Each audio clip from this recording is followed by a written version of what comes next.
Hi, everybody. Today we have the beautiful, amazing, and newly met Maddy O'Reilly with us today. And then we even have a little...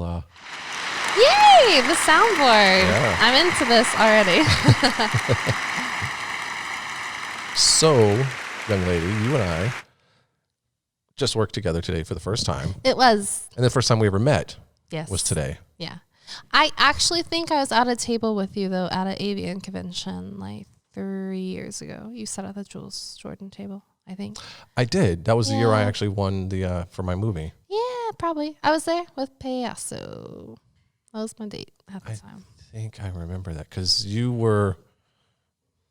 Yeah. Yeah, I think we were I just remember you being like at a table, but I don't think we officially I was at the met. table. I was the closest to the stage, so I kind of had my back to the table most of the time. And I was sitting with Cleo Valentine.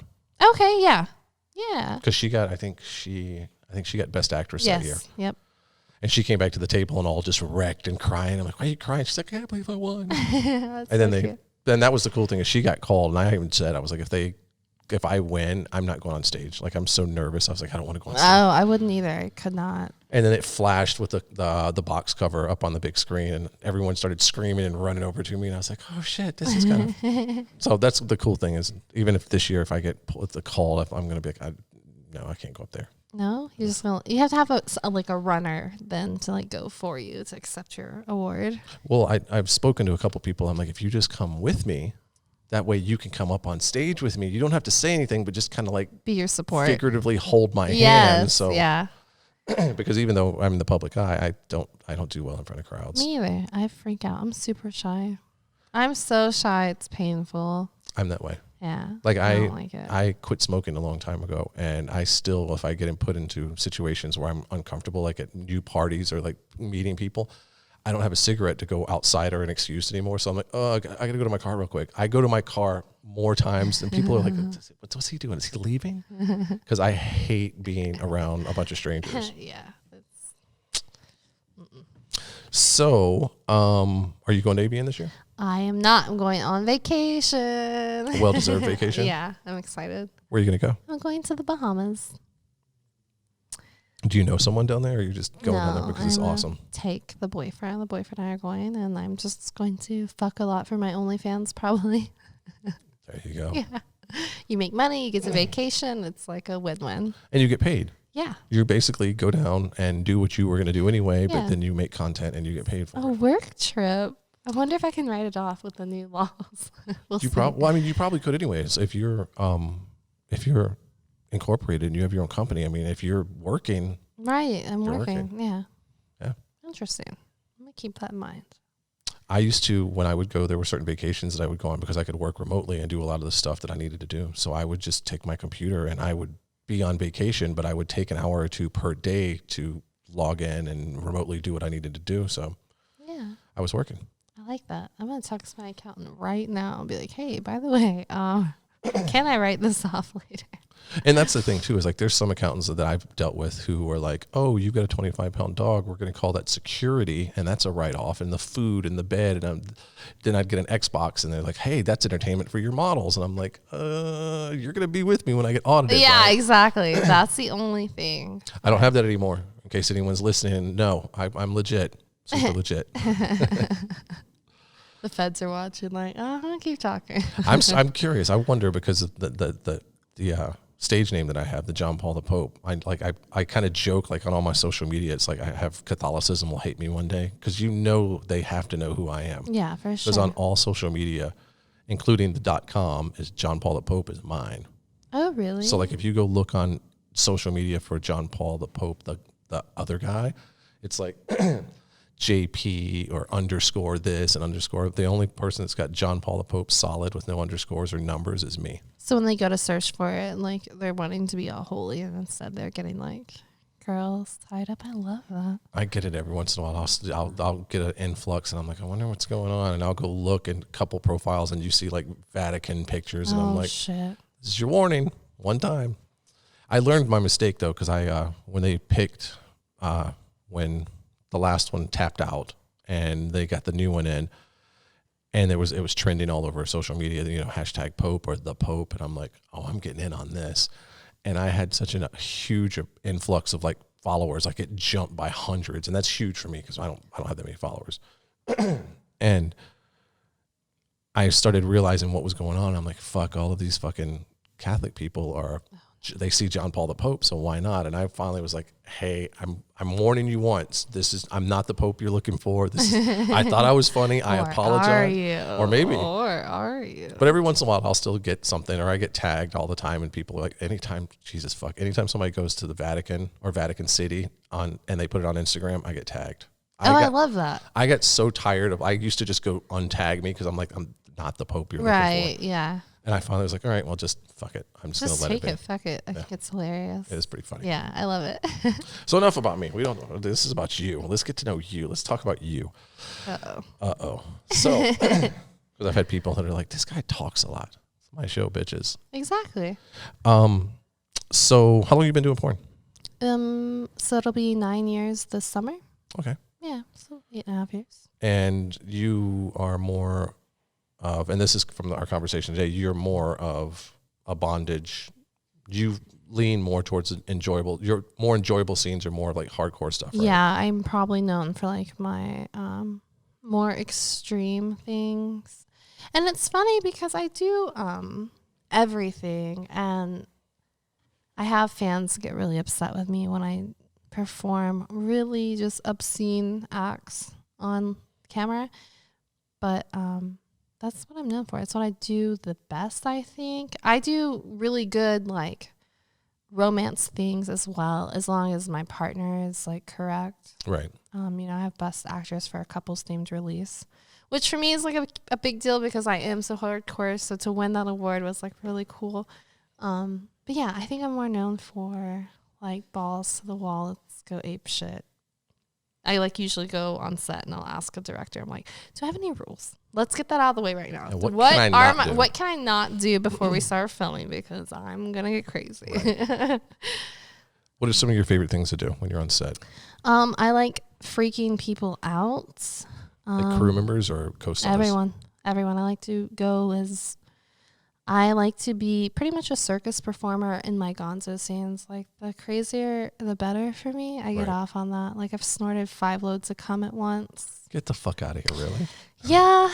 And then people thought I was doing drugs and called my agent at the time. And he's like, oh, you made me look at that. It's cum. It's wet. And I'm like, I know. I was snorting cum. I would never just get done fucking like 4 guys and then do a pile of cocaine that's fucking retarded, but I did snort a bunch of cum. And then and then I just did, in that same kind of vein, I had to do this crazy like puke blowjob, and I was like, fuck it. And I was working with Tommy Pistol, who's just insane like me, whatever goes with him. So he caught puke in his foreskin because he's uncircumcised. I've heard about this scene. And I snorted the puke out of his foreskin. Maybe I didn't hear about that part. Yeah. So that's what I like to do. Not going to monetize this one, are we? Oh, shit. No. I was I joke only because I don't expect to get a lot of monetization off this. Because definitely not this episode. You can cut it out, maybe. No. I'm sorry. No. That's why I kind of led you into it. But no, that's the reason I ask, is because this is the whole point of me doing this podcast and these interviews is people to get to know the real person. And if we talk about sex the whole time, we talk about sex. If we talk about fucking horseback riding in Utah, then that's what we talk about. So if it's snorting puke out of his fucking foreskin. Yeah. Tommy Pistol's great. Like, we love Tommy Pistol. Oh, he's so great. God, I love him. Yeah, we love him. He's he's on my list. Him, Derek Pierce is a good friend of mine. I'm trying to get him on here because people are like, hey, JP, we like boys too. Like, for sure. And those are like great guys to interview too. Especially, I feel like Tommy would be a riot to interview. Tommy's fucking hilarious. He's just so naturally funny. It's just, I love him. Derek and I have known I've known him his entire career in porn. So him and I kind of have that fuck you dude relationship back and forth. Yeah. We kind of have this banter. So people are going to think we're funny or get bored as shit with us talking shit. Because we'll probably sit here and be like, fuck you, and slap you in each other the whole time. Yeah. Hopefully it doesn't get to that because he's bigger than me. So what do you like to do besides porn? Well, I have 2 dogs who take up a lot of my time because they're big and crazy. So if I'm not working, I like to travel. I like cooking. I'm kind of I'm boring. Kind of boring. It's interesting. I'm pretty boring. I like to stay at home and cook and hang out with my dogs. What kind of dogs? I have a German Shepherd Husky mix. Ooh, that's hyper. Hyper, and I will, as much as I love the breed and how intelligent she is, like she's the smartest dog I've ever came in contact with. She sheds so much, and I'm allergic to dogs. Oh, no. So I'm really just asking for it. And then I have a pit bull lab, maybe mastiff, we don't know. So you've got 2 super high energy dogs. The pit's old, so he just likes to sleep. Okay. Yeah. Yeah. But one is like insane. But I have a big backyard. So That must be nice. Wait, but you have a big backyard in LA? Mm-hmm. How the hell did, well, I guess there's I got lucky. This house, I got really lucky. I have a pool area that's fenced in, and then next to it I have an empty dirt lot that's fenced in that's also like part of my rental. Holy shit, that's nice. Yeah, so it's like a little dog park for them. Yeah, because out here in Vegas, unless you have a fuck ton of money, I don't think I've seen anybody that has a decent sized yard unless it's on a property, a property that we've rented and it's $1 million home or something. Yeah. But most of them out here, like, this is big for some yards. Oh God. Like if you cut this in half and put it side by side like that, that's you basically have enough to walk out of your house and have 6 feet maybe to the wall behind you.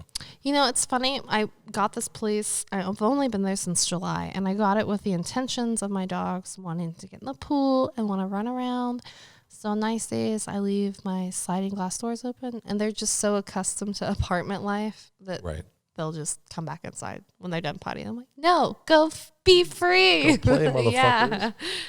We've got a little mix, like terrier mix. Aww. She's super cute, but she's old and she's a finicky little bitch. And when we had a cat, the cat died, and she walked around just horribly miserable. So we were like, let's take her. There's a little we call it a boutique because it's not like a big box store pet shop. It's like a mom and pop thing. And every week they have a adoption thing that goes on. So we were like, let's take her over there and let her see if she wants to pick something out. And there was this beautiful white monster, and he's like he's a lab mix kind of, but he's super pretty, and he's also fucking just had a horrible life. And he didn't respond to anything until our little Cody walks in, and Cody walks up to him, and he gets up and comes like nothing, treats or nothing. He didn't give a fuck. He just stayed curled up, and his eyes would watch you. He never moved. She went over. He walked up and got up and sniffed her, and then. You want to let him hang out, and we let him in the gate, and they played and sniffed each other and played around for a minute or two, and then she was like, okay, I'm bored, I like this one, and she was ready to come out of the cage. 2 hours, my wife and I had to sit in the floor waiting for him to come up to us to let us take him. Poor baby. Yeah, horrible, but he's same thing, just fucking tons of energy. Yeah. And he will go out in the backyard, and we don't even have grass. We actually, one of the few places in Vegas that had real grass. All the grass is gone because this big motherfucker will run circles. Really? And he's got this deep, like, when he barks, and the little terrier's like, fuck you, dude. I'm not coming out. Right. You're as big as you are, and he's running full. So now there's this dust cloud every time he goes outside. So he's the total opposite of yours. I'll have to see pictures. That's cute. I'm trying to find my stock note thing over here. You said you like to cook. What's your favorite food to cook? I'm from the South, so like anything that will give you a heart attack. I either cook really healthy or I cook like Southern, like my mom would cook. So it's like I don't have a middle ground. But I mean, yeah. Like what's your Southern? You say Southern. Like, all right, talk to me about your mashed potatoes. Oh my God, they're the best. But here's the trick. It's really gross. It sounds so gross, but the trick that my family does is they put a little bit of mayonnaise in it. It keeps them really moist and like yummy. Yeah. I've never thought mayonnaise. Yeah. My little secret is ranch dressing. Really? I do equal parts butter, sour cream, and ranch dressing. And then a little splash of milk in case it needs to be a little more loosened up. Yeah. Oh, I'm going to steal this idea. I'm going to try it. Yeah, it's pretty delicious. My phone wasn't letting me in. I'm like, you motherfucker. My wife doesn't even like mashed potatoes, and she's like, I'll eat these fucking things until I die. Wait, how does she not like mashed potatoes? And she's from Chicago. Oh, she likes deep dish pizza? She prefers thin. I don't like deep dish pizza? No, there's one place because we got married in Chicago. There's one place that we went to. It's called Lou Malnati's, and we had our rehearsal dinner there, and that like they didn't do it this year. I'm going to call my in-laws because every year they send me a box of like 2 or 3 pizzas that are frozen and then just from the restaurant, and they're frozen and come in and we just cook them when we want them. Do me a favor. After this, will you text me or DM me that name, because I'm getting ready to go to Chicago and I would love to have good deep dish, because the last time I was there, I had not. I was like, this shit's overrated. I'd rather have Pizza Hut. And I tweeted that, and like I started a fucking riot on Twitter. Like that didn't go over well. But yeah, people are like, what the fuck you must be Southern. I guess you don't talk shit about deep dish pizza. Well, not if you want people to not be offended. Fuck, people were so mad. Let's see. But not as bad as the time that I tweeted anal for Allah. Like I got Oh. Yeah. I can see that probably upset some people. I love fucking with religion. It's my favorite thing in the world. Me too. Look at my sage name. I know. I love it. I love it. I love it so much. Well, look what we did on set today. I know. I love that. I want to like incorporate that more. And so for one bondage scene, I dressed up like Jesus and had like with a beard and everything. And I had to carry my cross on my shoulder. And then I got beat, strapped to it. And it was like, it spun in circles and I got beat. That's pretty hot. Got death threats for that too. Y'all are crazy. People are crazy. Sensitive. So I might top you on that one. Before I was dating, they're almost the exact same color. I know. I need to be done so bad though. Sorry, we're comparing nails for anybody that's just listening and not watching. What was I saying? I completely forgot. You can top my religion. Oh, I think so. Back in the day, before I was working at Kink, when I was working for my other company, there was a model, old school model. She's a badass. Her name was Annie Cruz. I know that name. Wasn't she a Spiegler girl? Or no? Maybe. She may have been. That name sounds so familiar to me. She's a badass. I think she's Filipino. Yes, I know. Oh my God, yes. Super badass, all natural girl, super hot. The funny thing is Hustler had a video DVD line of Asian something or another. Yeah. It was like Asian 103 and then Latina 105. She was in both of them. I met her. She had she did something with Aiden, I believe, and she was doing like a Vivid radio show or something. Probably. She's fucking gorgeous still. Yeah. Like we had her. It turned out that the only day she had available to shoot was on a Sunday, which happened to be Easter. So we tied her to a cross and I flogged her and made her come on Easter. Oh, I love that. And then my wife heard that story and was like, no, I will put my foot down. You are not allowed to do anything on Easter. Oh, no. She doesn't push the whole, you have to worship the Lord. Yeah. But she's like, you don't get to torture people on Easter. And I was like, the Christians did. I know. Damn. I was about to say like, hey, what holiday? Next Christmas, what are you doing? Oh, I love it. Yeah, that's the type of shit I'm into. I think it's hot. I like the when they do the big thing, the religious play where like they have the nuns getting in trouble or stuff like that. Like I think that's hot. Probably when I retire, like I was telling you earlier, I want to do a year of really extreme BDSM, and if I could, I probably can't. I'm pretty tough, but the whole what's it called when they actually go through your hands? I would probably attempt it. Are you talking about when they bleed that way, or was it just when they like?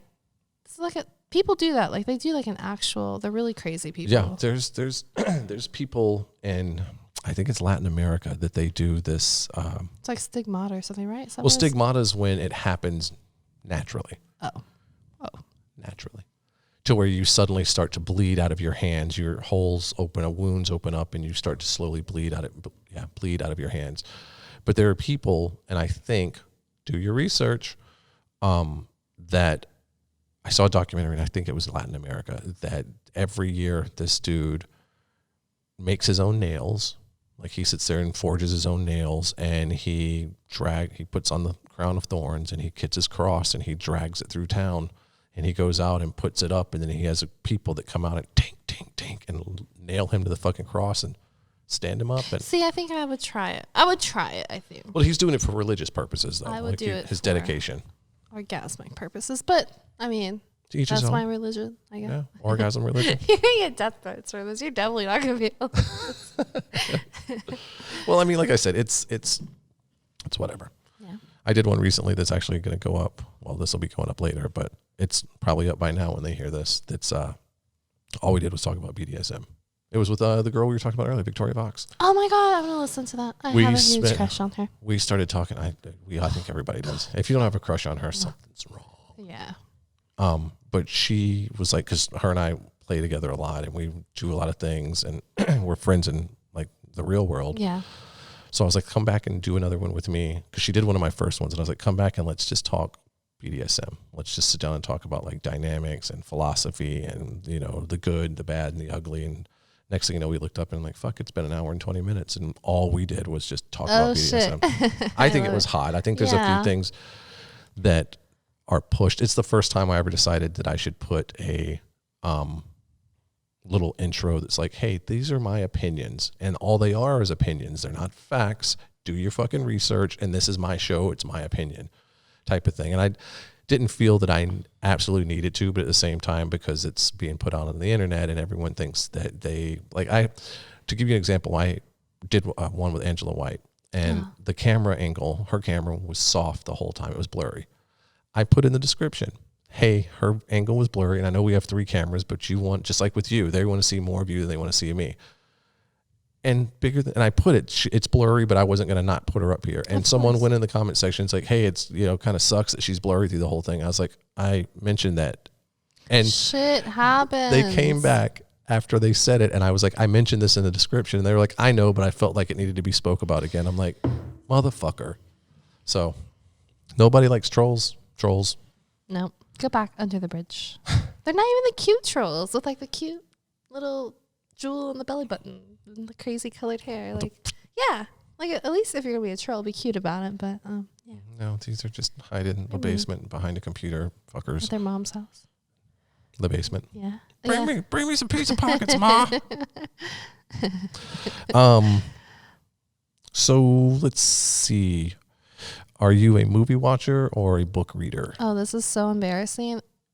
I've only recently started watching movies that you would think every person has watched at some point in their life. Like I just watched Pulp Fiction for the first time. Just watched all the Tarantino movies. Which one was your favorite out of those? I don't know. I can't even think of this is how bad I am at movies. The one with the crazy scene. This is the scene that stuck out the most to me was when the people are in that gun shop and they're downstairs in the fucking the camp in the basement. Yeah. That's Pulp Fiction. Is this not Pulp Fiction? See, this is how bad I am at this shit. Well, there's a lot of shit going on in that movie, okay, so that's why. Okay. There's like 5 stories going on. Yeah, this is how bad I am. I really don't watch movies like that. I'm more of a book reader. And I read like random shit. I like reading depressing ass news for some reason. That's just what I've been. Well, I mean, that's what's everywhere on the internet. But right, I was gonna say that's just yeah. There's a possible World War III. The fucking Australia's the entire continent's on fire. I like politics, so I read a lot about that. Kind of a politic nerd. Oh. Yeah. Disco is too. First time we said his name. Let's That's so cute. It's for Disco. Oh, I love that. That's cute. His stage name is Christmas Disco, so I was like, instead of having disco music, I was like, I'll just put Jingle Bells. Who came up with that? His name. He did. What's the story behind that? The story behind that, these people are like, just bring him on for fuck's sakes. I know. His real name, his real initials are CD. So he was like, he wanted things that he liked to represent, but keep it in there. And Christmas and disco. He likes disco? He loves disco music. And Christmas is his favorite. Like if he had his way, he would listen like on set today, instead of all the different music we listen to, there would have been fucking Christmas music. Oh, he loves Christmas music and Elvis. Oh, that's adorable. We could have had like Christmas Elvis. I actually have the Christmas Elvis station. We should have done that. We should have. I'll tell him that. That's the thing is I've been trying to talk him into it. I've had like people vote on it. Like I'll put random polls up on YouTube and people can go click on it. And the one that's got the most interaction is the one about having the show Drinks with Disco. I want to do that. I want to come on and drink with him. And that's the concept. It's just sitting, because he's been doing this as long as I have. And because him and I both are about to start our 16th year in porn. Damn. And and I have been working together almost half of our careers together. Oh, We're sneaking really? up on 7 years together. Aw. So I'm like, and he's got as many stories as I do. And everybody that I've talked to, they're like, why the fuck won't he do it? And I'm like, I don't know. I would love to. I would be like, I will provide the drinks. Whatever Like he wants. sit here Let's and just go. have Do drinks. shots. yeah. Let's go. And I just love shoot that. the shit. Yeah. I think just like with everybody, you want ratings. Like you don't want to be like, the one that got the least amount of likes or. Why? Fuck it. As long as you're having a good time, who gives a shit? I mean, That's what I told him. The proposal on the table right now is that we record one, and then I take all of the cards out of all the cameras and out of the machine and go, here, you go home and watch it, and you listen to it on your time. And if you still are okay with it, and you can give it back to me. If not, delete it and throw it away.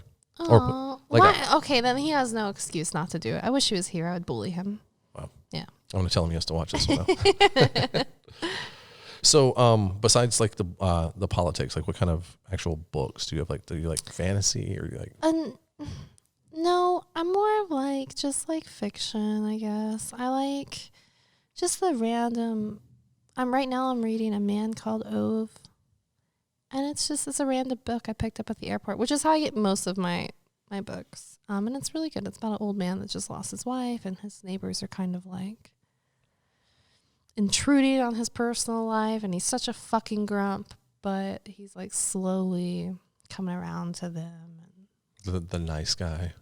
he's like in a family with like their annoying little kid. He's just like, he just lost his wife and he's old, so he's like, get the fuck out of my parking spot type of shit. And Right. they're like, what do you mean? You need help with your groceries? He's like, no, I got it. Like that kind of thing. So I read random shit. In my head, like I'm trying to figure like who would that be? That would be like a fucking De Niro character. Like Robert De Niro would be like, get the fuck off my lawn. Gosh, I don't need your fucking help. Yeah. That was my best De Niro imitation of sucking imitations. Speaking of movies, I just watched The Irishman and he was in it. It was fucking amazing. I liked it. actually remembered that movie. It took me 2 nights to get through it because I put the kid to bed and do the things that I do, and then I'm like, now I'm gonna settle down and I'm gonna start watching it. And then after an hour and a half, almost 2 hours, I'm like nodding off. I'm like, all right, this is great, but I can't sit here because It's so long. Yeah. But oh my God, I love him. I think he might be one of my favorite actors. he's amazing.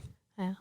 I don't know where you stand on the president, and we don't want to get into a debate about it, but De Niro definitely has some very strong opinions about the Which Cheeto is and why I love him so much. the shit that has come out of his mouth. I'm like, there are so many people who this will get people stirred. Just even bringing this up, there's so many people who have the strong opinion on either side of the situation, and De Niro is one of them that's really anti-Trump. The other one is, have you ever heard of Michael Rappaport? Yes. He has his own podcast. He's doing like a comedy thing right now, and he refers to him as Dick Stain Donald. Ooh, I love On a public, like when he goes on his rants on Twitter or on Instagram, and I think he just hit like 1 million followers. So like for someone who's ranting that hard, and he is not like, you've got people like Joe Rogan who's like, he swears, don't read the comments, just let it be. Rappaport goes through and reads every one of them apparently. And when they talk shit to him, he's like, you fucking piece of shit. Like he I'm going to have to start following him. he's funny as shit. Ew. He's super funny. He's got an opinion about everything. He's got this heavy, hardcore New York accent. So I've seen him because I guess he does like basketball coverage also on one of the news stations or one of the sports channels. And he notoriously has been like slapped around by players because he's got such an opinion and attitude. And people are like, man, fucking get out of my face, and like swat at him. Ooh. So he's entertaining. Yeah. I mean, I like people like that. Like it's like a little ruckus started. Yeah, he's definitely Fucking he awesome. definitely stirs the fucking pot. So let's see. I have more. I have lots of fun things to ask. Do you do a lot of texting? Yeah. What's your favorite emoji to use? I'll have to see. Let's look. What is my most used? It's not gonna pick up. Let's see.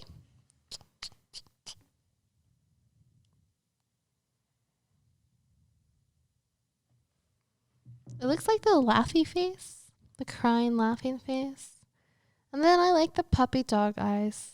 The puppy dogs. Let me see. You know, the puppy dog eyes.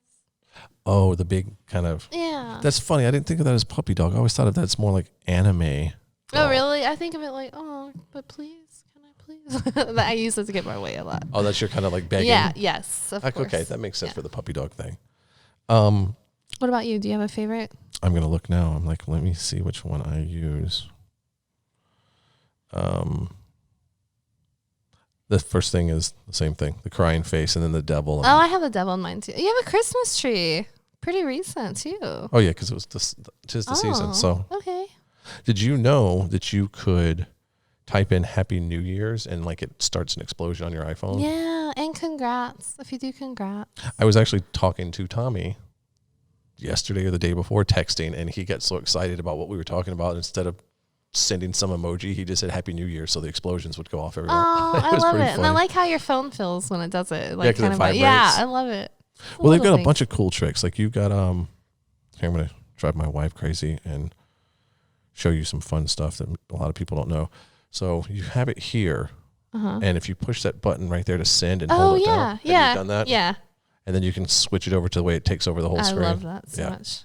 Well, never mind. You already know. Yeah, I know this. What's your favorite part about being in the porn industry?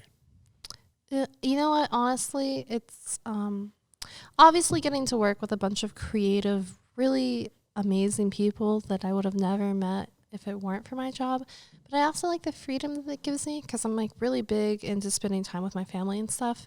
So I just took 2 weeks off of work because I felt like it. Right. And you can't do that with a normal job. No. So they get pissed if you don't show up at the cubicle and push the buttons. Yeah. And like, not only am I taking 2 weeks off to be with my family, I'm still making money sitting at home on the couch, like drinking a beer with my stepdad because I have my content constantly being uploaded to, you know, my platform. So I feel really fortunate that that is like real life. And I was thinking about that. I was like, oh, I don't want to fly back. I wish I could extend my trip, you know, but I had a commitment here today.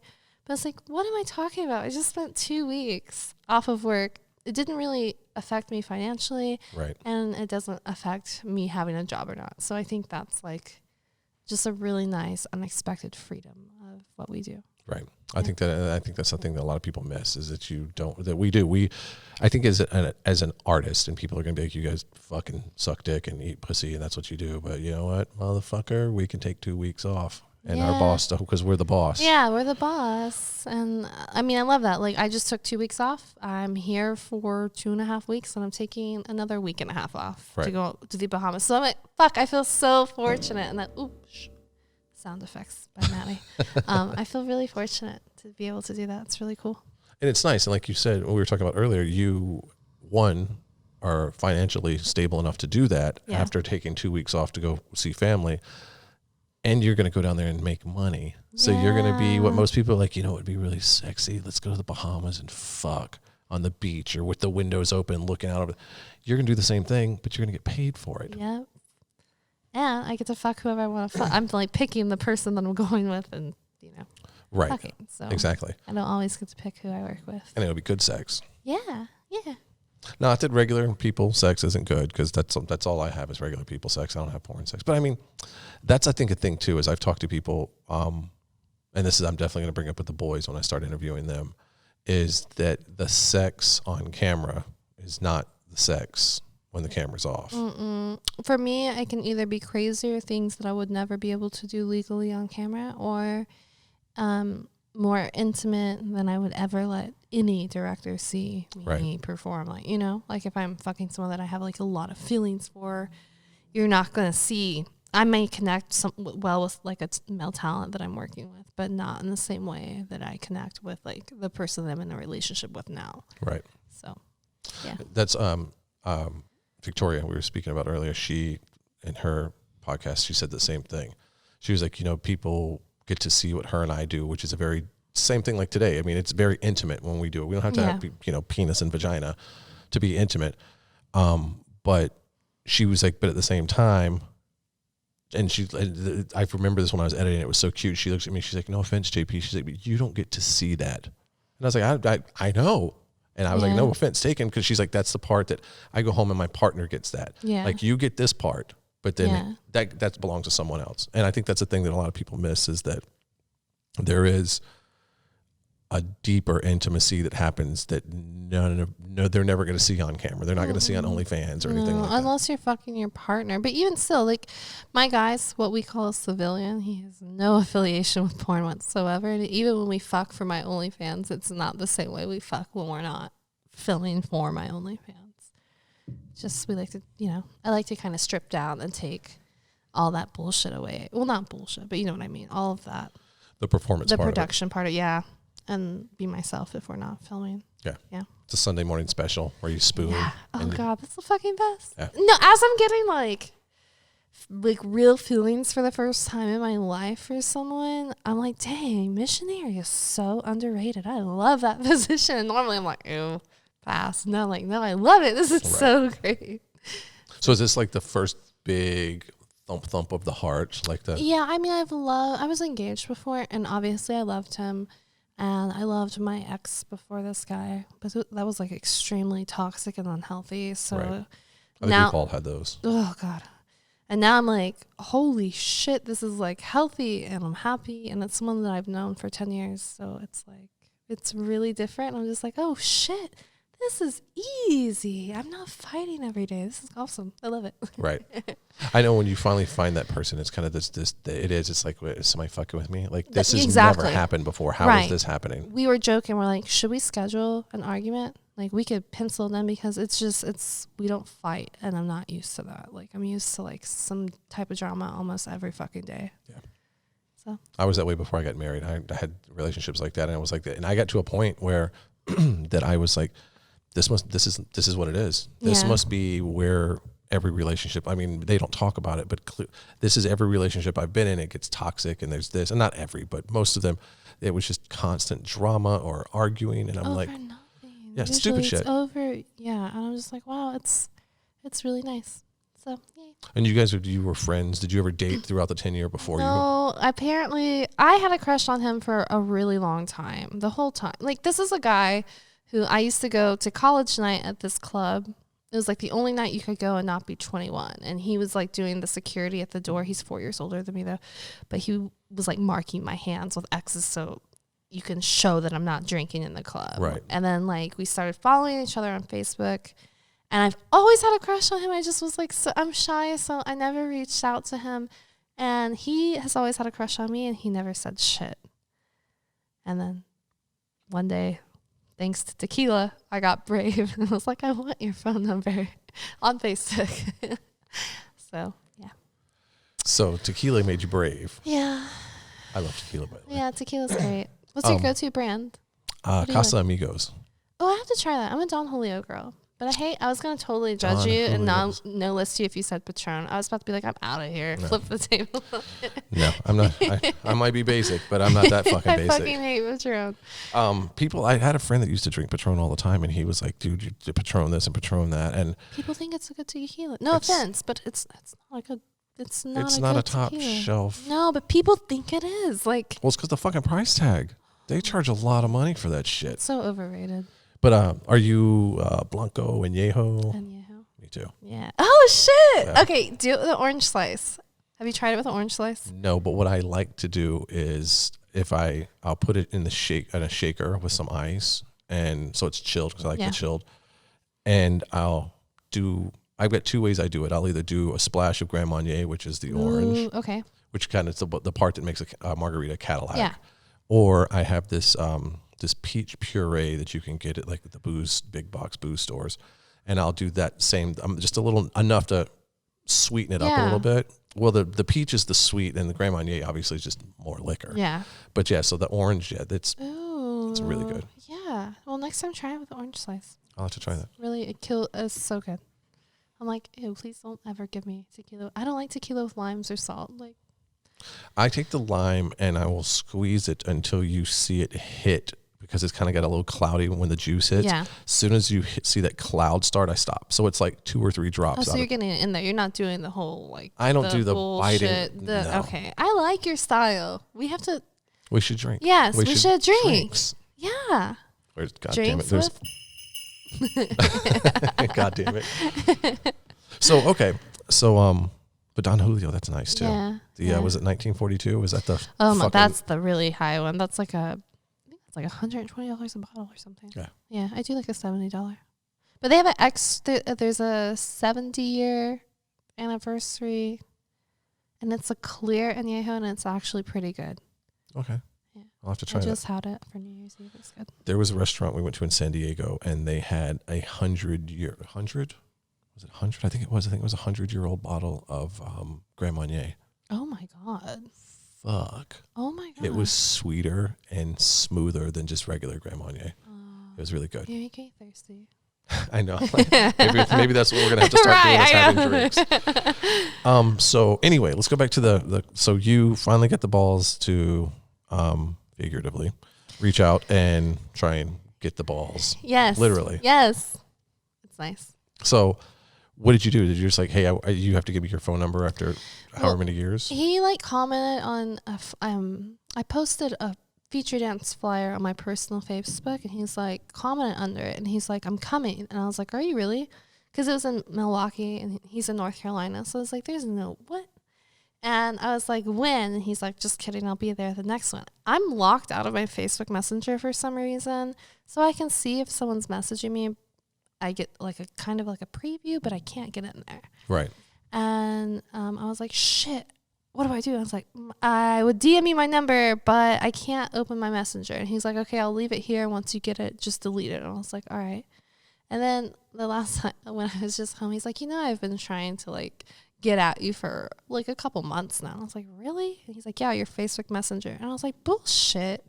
You're lying. And he showed me, and he's been trying to hit me up. And I'm like, I've been locked out. I'm so sorry. I feel like such an asshole. But yeah. So this is super new then that you two have hooked up. Yeah, we have only been like official for like right after Thanksgiving.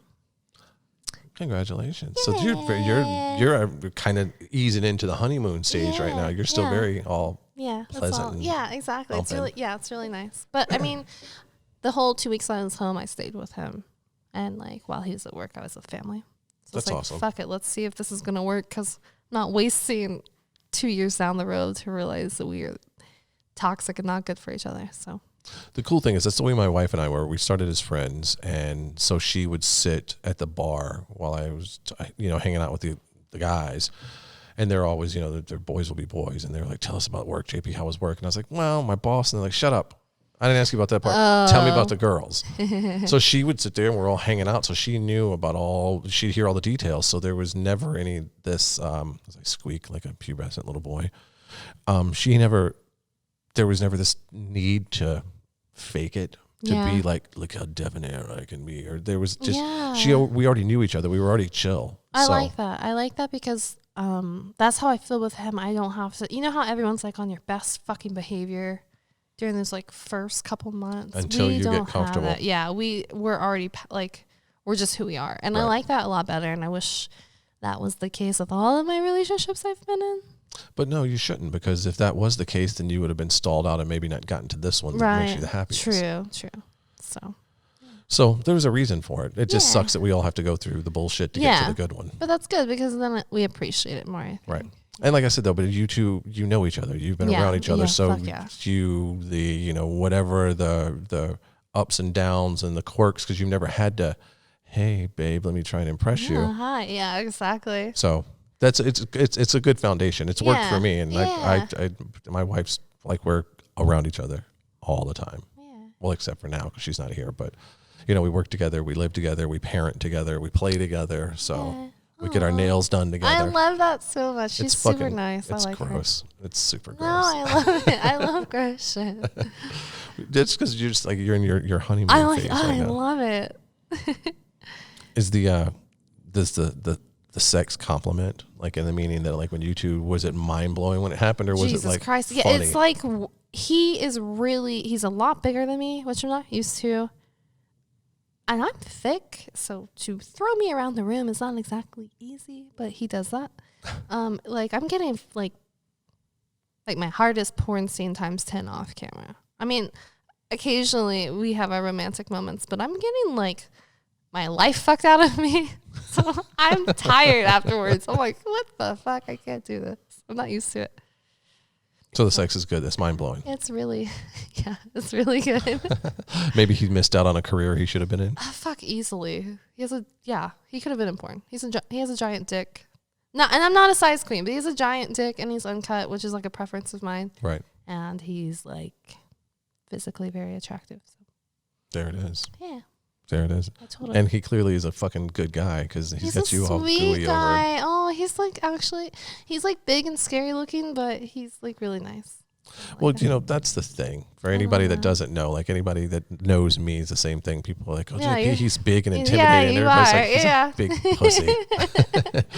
And it is, but I feel like the bigger and scarier for the most part, I won't say it's a front. It's a preference of what you like to look like. Yeah. But it's most of the big, scary, mean people, the guys especially that I've ever met, when you get to know them, you're like, you're a big fucking teddy bear. I love that. They're the protectors of all the people around them, but they're usually big fucking pushovers. I love it. Yeah, I do too. We had one back at the Armory. He was the main security guy. His name was Shannon, which I always loved because he was like a mountain. Really? Like he was fucking huge, bald head, and he just would look at you and you're like, I'm sorry. Like you instantly would apologize for no reason. And even when he smiled at you, you're like, what are you going to do to me? Right. Like are you about to? And he was the nicest guy. And I always joked that there were two men and probably the scariest, meanest looking guys in the building, which I'm 6'4". I'm a big fucking guy too. Scary. And these guys were not as big as I am. One of them had this huge long beard and he was this badass. He looked like he would like break your bones just by looking at you. And the other one was the big security guy. Shannon was a security guy. The other guy's name was Kim. I'm like, the two scariest motherfuckers in this building have Shannon and Kim. They have what was typically a female name. Like don't make me get Shannon and Kim on you, and some dude be like, okay, where the fuck are they? Bring those bitches. Come on, like. And the same thing. They were both super, super nice guys. Aww, super nice. Love that. Yeah, Shannon was he's bigger, wider than I am, and I think he was 6'5". I think so. He's a little taller. He's at least my height, if not. Whoa. And he. Scary as fuck. I walked in. I found out the hard way that he was a Pittsburgh Steelers fan because there was a Super Bowl. I was a Super Bowl or playoffs right after I started working there, and I went in because the Packers had won and they beat Pittsburgh. So I walked in with my Packers jersey and I had no idea. And all of a sudden you hear this really hard, and I look over and he's at this front desk and he fucking stands. He's like, "What the fuck are you trying to do, JP?" And I'm like, and I took off running up the stairs. And I walked, because we all had walkie-talkies. I walk you down. I'm like, "Hey, Shannon, I'm sorry. I don't know what I did." Because I knew he wouldn't chase me up the stairs because he couldn't leave his post. And I was like, "What the fuck did I do?" He's like, "You think it's funny coming in here rubbing the fucking Packers in my face?" I'm like, "Oh my God, you're a Steelers fan? I'm sorry." Like, I have never apologized for being a Packers fan until he was, and he was just teasing. And he told me, he's like, "If you just stuck around and not run off like a little bitch, you'd have saw me laughing." But it terrified me because he me. I'd piss myself. Yeah. I'd be like, "Oh no, okay, done." And that was the only thing I had going for me. Have long ass legs and I can move really fast, especially when I'm scared. So, let's see. What do we have? I got some more questions here. What are you most proud of in your life so far?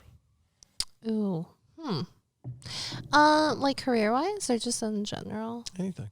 I'm pretty proud that I just got my first mainstream movie role. I start filming in April. Really? Can you talk about it? I can't talk about my part. All I can say is it's a really big part. That's pretty fucking rad. Yeah, and it's an indie film, and we're going to be filming in Charleston, South Carolina, which is amazing because it'll be 4 hours from the family and the boyfriend. So that's super fucking. Now, did they reach out to you, or were you like have an agent? The director actually reached out to me personally, and then I had OC Modeling kind of help me, deal with a contract, because I thought we have a lot of paperwork for doing scenes. My contract for my mainstream movie is unreal. So it's worse than trying to buy a house. It's like there's a fitness clause in it. There's like everything. So the next 4 months is gonna be fucking hell for me because I have to get like in peak physical condition. So it's like crazy, but they pay you for literally everything. Like, do they pay for a trainer? No. Oh, I was other than that, no. But my guy is like, he competes in strongman, so he's helping me a lot, which means going to the gym really early, which fucking sucks. I hope he doesn't watch this because he's just gonna be like, all right, go back to the gym. Like, so anytime they use my likeness or run a trailer, I get paid, and I have like a say up to like basically 25% of the photos I could turn down if I don't like how I look in something. Like, it's so accommodating. Right. And then you get like money per day for food, and I get a guest pass for one person to be on set with me. Like, it's really cool. So I'm excited for like that part of it. I never thought I wanted to do mainstream. It's just not really my thing. I want to do crazy porn. Right. But when this opportunity, I read the script and stuff, and it's very like political. So I'm excited because you know me, I like to upset people. So so that's crazy. So they knew this is Maddy O'Reilly, porn star, and I need to talk to her because I want her in my movie. Yeah, well, I think they reached out to a couple of people. And it's really cool because on the movie, it won't be Maddy O'Reilly. It'll be my legal name, which I'm cool with. They know that I do porn, but they're not going to put my porn name on the box. And I'm very open about. I don't try to hide my legal name from anyone. If you Google, you can't anymore. If you Google it, it's on my wiki page. I've been talking about that a lot lately because I just noticed that was happening. Yeah. Like, and I'm like, are you fucking kidding me? Your legal name and where you're from and depending on who the star is, like there's all of the information. Yeah, so you can see like my middle name, first, middle, last, my birth date down to the year, and my hometown. And if you go to my hometown's wiki page, I'm listed under like notable people because it's such a small town. They have nothing really better to do. So it's like there's so much information about me online. So I'm like, fuck it, I don't care. Yeah, I was with Angela. I don't know if you know this about Angela White, but that's actually her legal name. Is it really? Yeah, just like Dana. Yeah, I knew Dana. Dana's what. Dana and but Angela was like, you know what? Fuck it. It's who I am. I kind of wish I did. Like, it's so fucking annoying, like having to be mad because I'm Emily and I look more like an Emily, I think, than a Maddie. You can pull both, but now that you said, you I'm definitely. Emily. Yeah, everyone says that. Like, we were talking about legal names for an IVD convention once, and Asa Kira was like, "What's your legal name?" I was like, "Emily." She's like, "You look like I'm Emily." I'm like, "Yeah, I know." Right. Yeah. Yeah, but Angela was like, and I think when we, like, especially me, because I've been, like I said, I've been here a while. I think when a lot of people came into it, there was still, the internet was still this weird place, and we knew we could put porn up there and make a fuck ton of money, but there wasn't, there was no social media. There was none of this crap. There was no WikiLeaks. There weren't these people who were like, let me go dig around and find all their information. So you had the separation because you could say, I'm Maddy O'Reilly, and then your parents in the small town are like, hey, Emily, I think I saw a porn with you. So-and-so down at church said they saw it. Nope, that wasn't me. I heard that Maddy girl looks a lot like me, but that's not me, Ma. Yeah. And there was a separation. Now, you can't now. Yeah. And also I think it's just such a weird fucking obsession for the people out there who do try to like pry and find out, but like, ew, why do you fucking care? Owen Gray, do you know him? Yes. He does this great thing because he's such a sweet guy. He's also on the list to get on here. He will basically, as nice as he can possibly do it, and it's almost like he sits there and just gives you that little, like that weird toothy, like go fuck yourself smile when he smiles.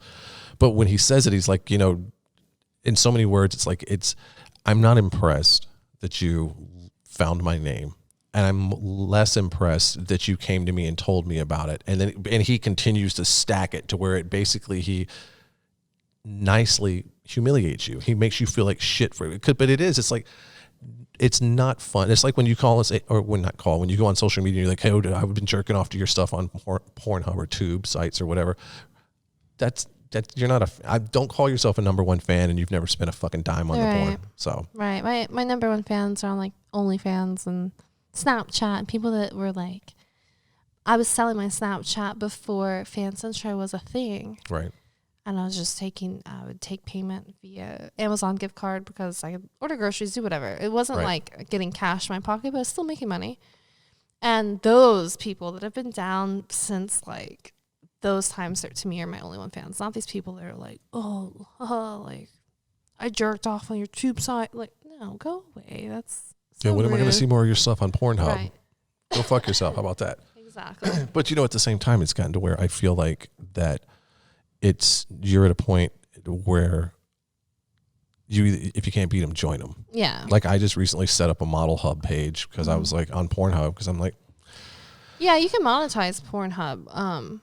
which I think is really great now. But I don't know about these other. I don't know about the other. I won't even say their names because they don't deserve the shout outs. But yeah, Pornhub I think is like the less of the evils. Yeah. Yeah. And they do. They allow the premium, and they allow you to say, oh, I can put this on my page for free, or I can go put it on Model Hub and put a price on it. And I think that's what I'm actually thinking about doing that. And they have been really sweet to me. They sent me like the cool jacket, which I thought was cool. So. You motherfuckers need to send me something. You do need a jacket.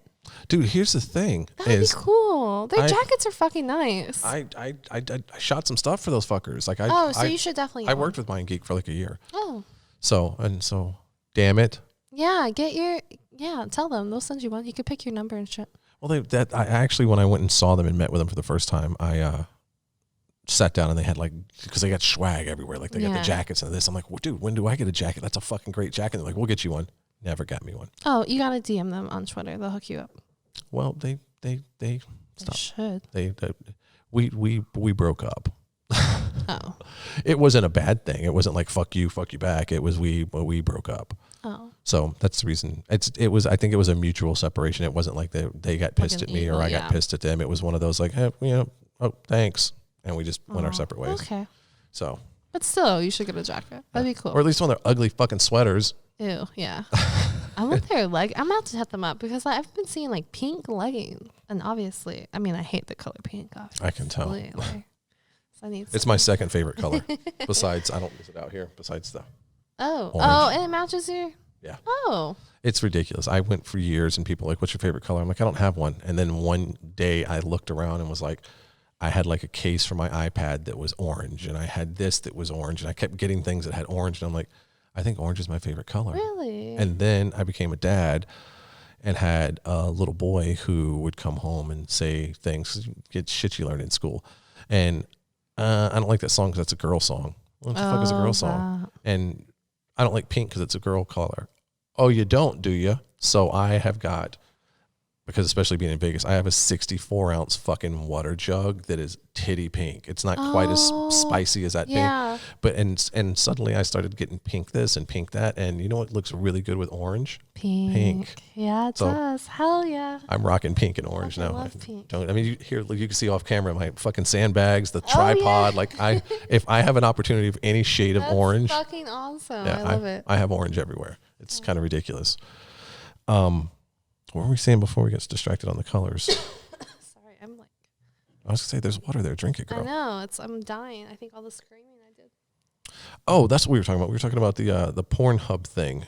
Here's the thing. I look at this. I've talked to a lot of people. I don't know if I've talked about it on the podcast. Our porn industry still is going through the same thing that the music industry went through in the fucking 90s with the file sharing, when the internet found this thing called Napster. Oh, I remember Napster. There was, because you're younger than I am, obviously. There we used to have, like when I came up, there were record stores. You would go to these, like in these mega places of like record stores. They've all closed down. Like you get the mom and pop little places. There's this great place in LA called Amoeba. I think there's a few in San Francisco. I don't know if they're Amoeba, but they're these different things. But like the industry changed. We used to go to shows, like big shows. Like there was I didn't realize my ringer was on. Text. We would go to big shows. Like I remember one of the bigger ones in the 90s was like early 90s was like a Metallica and Guns N' Roses, and it was like this Coliseum thing, and it was like these two huge ass bands. And I think it was like $45 for good seats. Damn. You can't even get nosebleed concert tickets now. Like there was this little place in it's a venue in San Francisco, and I can't think of what it is, but it's a popular place. There's a lot of metal shows go there, and there was one of this new metal bands that they I can't remember the name of them right now. But anyway, tickets to go to the fucking show were $120. I'm like, you're a fucking rock band. Oh my god! But it's because the music's not the same, because you don't sell records anymore because the record stores are gone, and everybody has the streaming service, even fucking iTunes. It's like, well, you can stream it. You pay a certain amount, so you're getting less money, so they have to tour more. So basically the format changed. Yeah. I've got a friend that's in the music industry, and he owns his own record label, and he said, back in the day, you were, oh, Maddy, I saw you in a bar and your music sounds great. Come over here. We're going to I'm going to pay and put you in the fucking studio and let you write your own music, and you're going to do this, and we're going to pay. And obviously, I had to pay it back, but they had the money to throw around like that, and then they'd get it back. And he was like, now, if I see you at a bar and I'm like, hey, do you have a CD? And if you are on top of your shit, you hand him the CD that's already fucking recorded and mastered, and he just takes it and duplicates it and puts you on tour. Oh shit! Because he's like, the money, it's just not the same game that it used to be. Same. And he's not he doesn't have a huge record label, but it's like a pretty popular punk rock record label. And that was the thing, is he was like, the game changed. I can't, you don't have the money to sit there and have someone go in the fucking studio for 9 months to write one album. Like, you need to have your shit together and bring me a CD. And I'm sure that it's not that way with everyone, like the bigger ones, but it's just not the same. So. You don't make the money though you used to. And it's the same thing with where we are. Like when I first started, we had a site that was Solo Girl tied up. And when we launched with like 8 to 10 updates, 80% of them, the girls weren't even naked. They were tied up in bikinis and just struggling. It did well? We had 950 members in the first 3 months, and we didn't have an affiliate program. Oh my God. And most of it was girls. And then about 10% of it, the girls were like, oh yeah, you can put a vibrator on me. But most of them were just tied up and struggling. And like I said, over half of them weren't even naked. What would you pay a model for that, if you don't mind me asking? What was the rate for something like that? It was usually $100 a scene. Oh, shit. Okay. So it was $100 a scene, because we were doing, it was back, this is early 2000s where the money was there. Yeah. You could do anything and throw it at the wall, and you're like, fuck, I'm a millionaire. Yeah. As long that's as you what did I your hear. shit. Yeah. There was a heyday where you could, the numbers I've heard that like Kink used to make. Like there was a director I heard that was making, I'm not even going to say the number out loud, but you were like, there's no fucking way someone that was producing for one site made that kind of money. It's like there's no fucking way. Because the bondage stuff does well. I watched the documentary, Graphic Sexual Horror. The one about? Yeah. And they kind of get into like, talking about how the other company that I shoot for, like they were funneling in so much money that it was like not funneling, but they were making so much money that the government was like, what the fuck are you doing over there? Yeah, there's no way you're doing this. Yeah. Legally. Yeah. That's actually a great documentary. I've talked about that before and I can never remember it because I knew so many people that were in it, because a lot of the people. There's so many of you guys. So many kink people. Yeah. Because that's where that was the transition, was to come from there and go to, because we're talking about intersect. I don't mind saying it. Oh, I don't, just out of respect. I don't know if I'm allowed to. Yeah. Okay. Like if we were on the kink production, I'd be like, oh, just say another company. Yeah. But yeah. No, it's because I talk about it a lot. I tell them like I actually think it was done well. Like they make PD out to be a bit of a monster, but not such a monster that people like I feel like they were pretty middle of the road about how they covered him. I thought it was really good. I thought it was fair. Yeah. I own it actually. Yeah. Oh yeah. I loved it. But there was a point where there's the part where the live shoot when in the movie or in the documentary where the girl's, and it says the girl's hard limit's not being slapped in the face, and PD walks in and starts slapping the shit out of her, and then she mumbles, please don't, and he keeps going. Matt actually came to me and was like, because I told him, I was like, dude, I watched that fucking doc and I saw you in it, and I kind of teased him. I was like, you're a little chubbier than you are now. And playfully, I like Matt, just in case anybody's wondering. I love him. And he said that was the moment where he knew that it's like, I've got to move on, because it made him so uncomfortable, because everyone in the room knew, because we all on production, we all say these are the hard limits. So everyone knew, and he was like, fuck, he's still doing it. Oh. And he said when he did his job and got through the shoot, and when the shoot was over, he went and emailed Peter and was like, if you need me, I'd love to come work for you. Yeah, that's because it was a situation. But you know what, at the same time, the person we talked about earlier, Jackhammer, we used to joke all the time that PD's the one that invented the internet, which he didn't. But when it comes to bondage porn, God, yeah, he invented the internet. He was doing it before kink was. He did it before anybody else that I knew of. That was the first bondage scene I had been in porn maybe 6 months, maybe. And I was at this crazy person's house, and he happened to be playing, it was insects back then, right? Right. And I think I still get confused because sometimes they still call themselves that. So I'm really confused. I know that they switched over or whatever. But it was this girl in a fucking dunking tank. and it was filled up, and there were leeches in it. And I was like traumatized, but couldn't stop watching it. And I was like, hold on, something's going on here. Like, it freaked me out so fucking bad. But that's the first porn of like hardcore, like BDSM. And then I was like, hold on a second. I'm scared as fuck, but I'm turned on. I want to shoot like that. And that's why when I go and do my BDSM scenes, I'm like, okay, what kind? In my mind, that's still the image. I want to do really weird, crazy, horrible shit like that. Right. When I first started working with my old boss at Dungeon Court, he was showing me scenes. He was like, "This is the guy who, this is kind of like the Godfather." Because he did him, and there was another guy out of I don't want to say his location wrong, but he was He was known for the ratchet strapping that he did. It was the House of Gore. I haven't heard of that. I feel like I should though. Gord. I'm sorry, Gord. House of Gord. And he had this house out in the middle of nowhere, and he had a barn, and he would ratchet strap you. He'd put you in this amazing, crazy latex, and he would ratchet strap you. This guy could do fucking bondage with ratchet straps. What is ratchet strap? It's the piece of, like, it's flat like a belt almost, but it's clothy kind of material, and you have the strap that you... Oh, that you would use to like maybe tie something down to the bed of a truck? And he would use that as bondage. What and the it fuck? was the most beautiful shit you've ever seen. And he would strap, like, he had this old, like, I call it the OJ truck, the old Ford. He had one of those, and he had this pole that stuck up in the front that was leaned out like the front of a ship, a vessel. And he would ratchet strap these girls like that, and he'd go fucking drive it through town with them ratchet strapped. That is amazing. See, that shit turns me on. He turned them into chandeliers. He turned them into end tables. There was this one where this great scene where him and his partner are laying down in bed, and all of a sudden it's time to turn the light on because it's the middle of the night. Something happens. And you turn the light on, and you start looking at the nightstands and realize that that's someone that he's put in bondage, and they're sitting there with a lampshade on their fucking head. Like this guy was amazing, but those two were the two that had the most influence on, like, do you want to get fucking crazy? That's why I love it.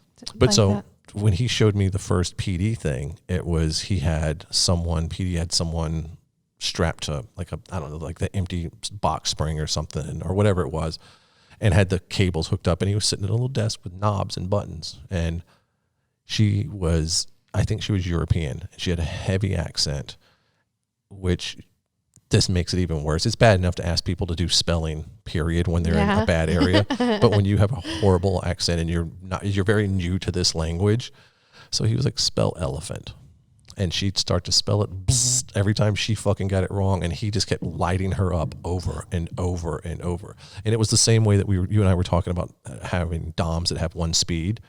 He didn't care. If you broke, you broke. But he was going to do what he wanted to do. And I sat there and watched it and was like, this is the same thing. Like, what the fuck is going on? But I can't stop watching. Right, exactly. I love it so much. Yeah, so we're going to have to talk afterwards, obviously, because I have some ideas. I want to do just the craziest shit ever. I don't know. I'm crazy. I've done some things because you went to the armory. Yeah, so I've been there like twice, I think. Did you ever see the drill court? So if you walked in the front door and then the back, when it opened up into that big space, there was a space that went up 3 flights. So on the 3rd floor, you could still walk into it, and there was a mezzanine that went around it, so it was the top level. And then it had this arched ceiling or arched roof that went all the way up above the 4th floor's ceiling.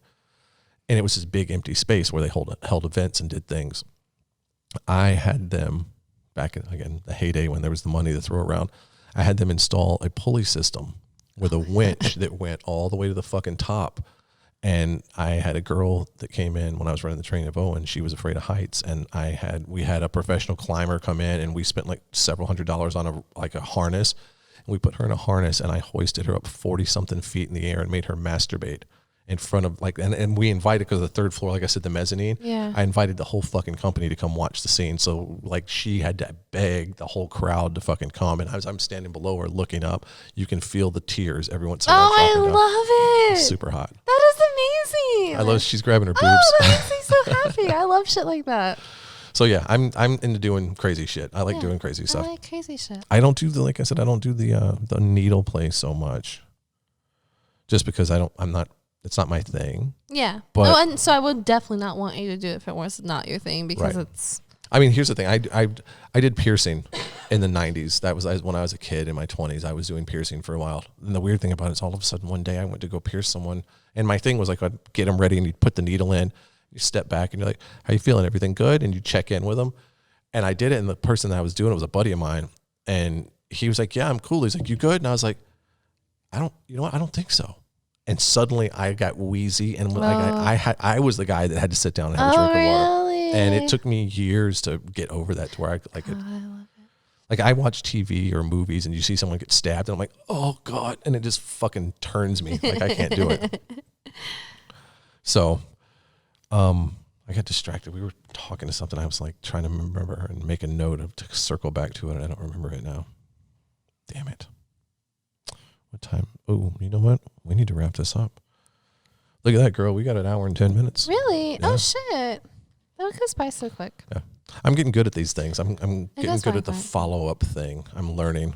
Because for the longest time, I'd be like, what do you want to talk about? I hate, and I do them obviously for, because I'm nice and I want to, if someone asks to interview me, I'm down. But I hate the basic, like, okay, so what's your favorite position? I'm like, what? You can see that 1,000 times online. Like, I like stuff like this where I get to be more, I guess, authentic to who I really am. Right. Yeah. And that's why I told you, I was like, at the end of the day, that's what I'm trying to do. I'm trying to show people you. And if it's talking about, doing super dirty stuff that's illegal to shoot, then that's cool. If it's talking about that, as your words that, you're boring and you like to just cook and read books. Sorry, I'm buzzing and everything's fucking asshole 800 number. No. There's the dirt ball in me that wanted to answer it and say shit, but I'm like, I love doing that. I love fucking with them. So, but I mean, that's what I want. I want people to know that you are someone who goes and likes to read weird books and you purge on movies, but don't remember. Like that's the quirkiness that makes us all human. Right, exactly. That's what I like. So that's what this whole thing's about. And if it turns dirty and we talk about fisting and fucking the whole time, that's what we're talking about. Snorting, cum, and snorting. That's like awesome. There's always the good stuff. So, all right. So, because we definitely have to get you on a plane. Yes. And get you out of here. I like to wrap these up with an advice thing. So okay. If you could give advice to someone coming into the industry, and obviously no one did this for us. No one said, hey, before you go in, here's a textbook or here's a place with information. There wasn't ever there. So that's why I'm trying to do this and eventually have it to where people can go listen to these people talk. These are people who've been doing it for a while. So if you could give advice to anybody about anything coming into the industry, what would you say to them? And this is the biggest thing that I think, it doesn't seem that big of a deal, but to me it is, just from personal experiences.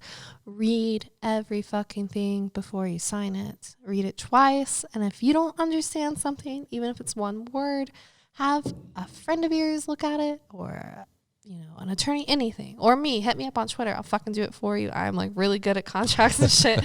But just read everything before you sign it. Right. Because I had myself in a pretty messy situation where luckily I was able to get out of it just by reading my fuck ups and understanding, talent law and stuff. But I think it's just really important to know what you're signing. Especially I think that day and the time now that where we're in, that you are constantly, all of us are. We constantly, every time our app updates and the terms and agreement, that's a contract you're signing off on. And we've gotten so used to just click and give me what I want. No one's reading that shit. And then you have people that are complaining about, well, they're recording me or they're listening to me or they're doing, bitch, you told them they could. Signed up for it. Yeah. So that's the thing that, I think that's super good advice is especially if you don't understand it, take the time, give me the contract, because if it's a legit contract, they'll let you take it and have someone look at it. You can have a lawyer look at it or somebody that knows it better than you. Or we have this thing called the internet. It's endless information, and you can go research and find out what these phrases mean. You can download the California talent law onto your computer for free, and you can look and check out, the differences between your contract and what is legal by state. So it's really easy to do. It's just a little legwork, but it's totally worth it. It'll save you a lot of money and a lot of headache. Yep, because the last thing you want is to sign a piece of paper that legally gives someone else power over your shit. Yes. Yeah. Yeah. So, I think that's it. Yay. That was awesome. That was fun. That was super cool. Thank you so much. That was amazing. And We'll do this again sometime. Yay. All Next right. time with drinks. With drinks for sure. See ya. Bye.